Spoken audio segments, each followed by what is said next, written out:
नमस्कार जय Jagannath Shri education Odia YouTube channel को आपण मानक समस्त को स्वागत।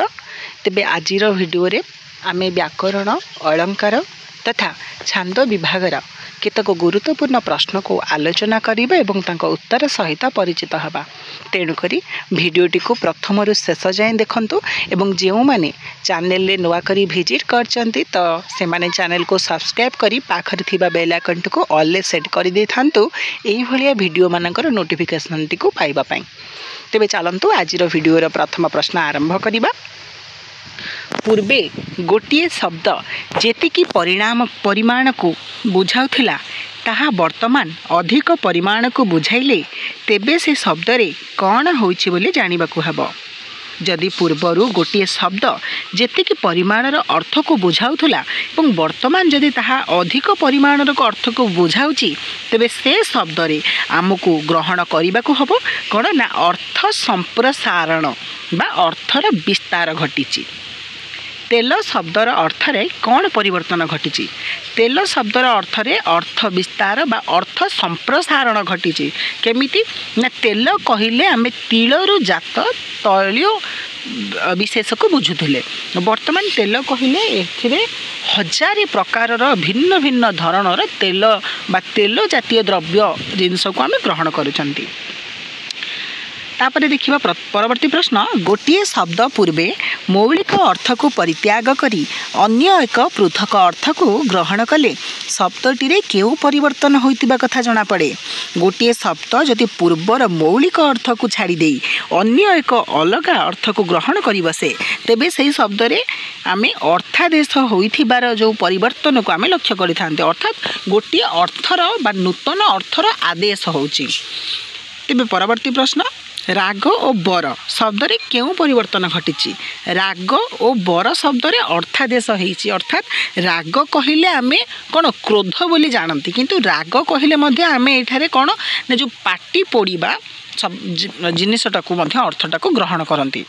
तो बर सेमती बर कहिले आशीर्वाद दवा एवं बर कहिले स्वामी बोली आमे जानि थांती, किंतु एई शब्द गुड़िकर कोन अर्थ आदेश हुए भिन्न भिन्न परिस्थिति और परिवेश को लेकिन अर्थटी आदेश करा जाई थाए बा अर्थटी को अणा जाई थाए।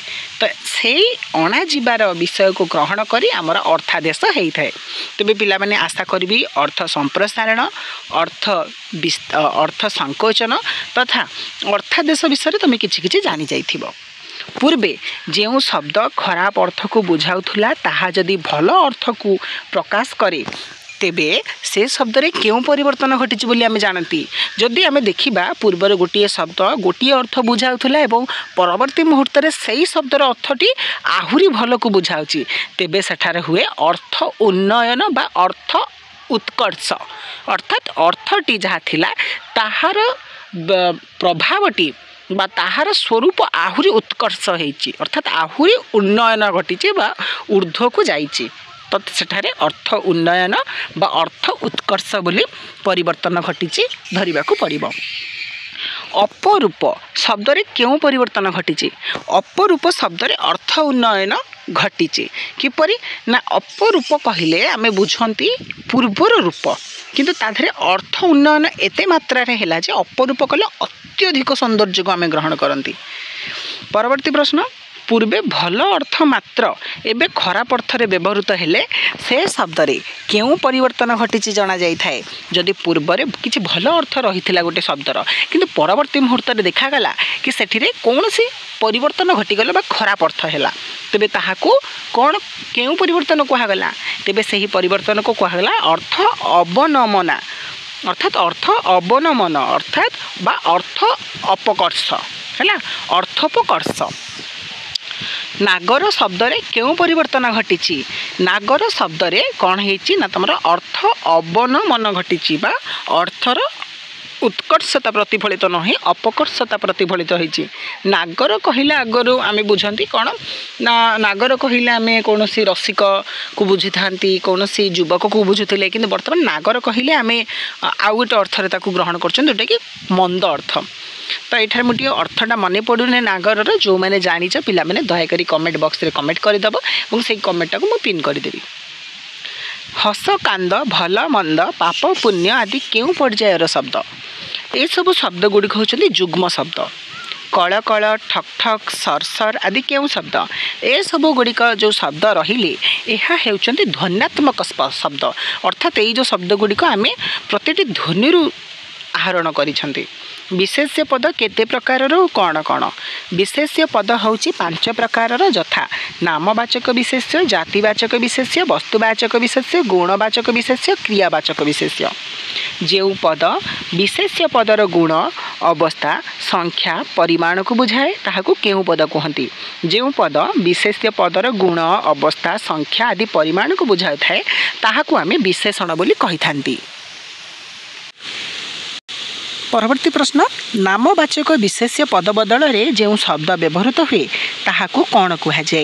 नामवाचक विशेष्य पद जगार जदि आ गोटे शब्द व्यवहृत हुए ताहाकू आमे सर्वनाम बोली कहती।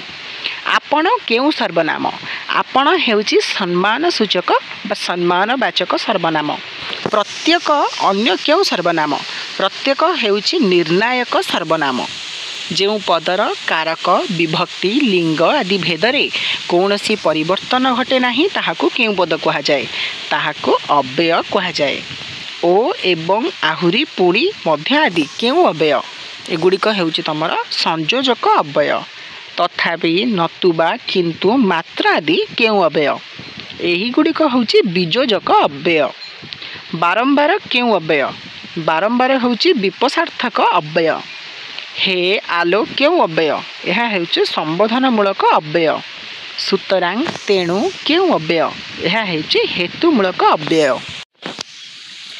परवर्ती प्रश्न देखिबा धातु सह विभक्ति जोग होई जो पद गठन करती ताहाकू केउ पद कहा जाए। धातु सह विभक्ति जोग होई जो पद सब गठन करती ताहाकू क्रियापद बोली कहा जाई थाए। ओडिया क्रियापद को केते भागरे विभक्त करा जाइछि।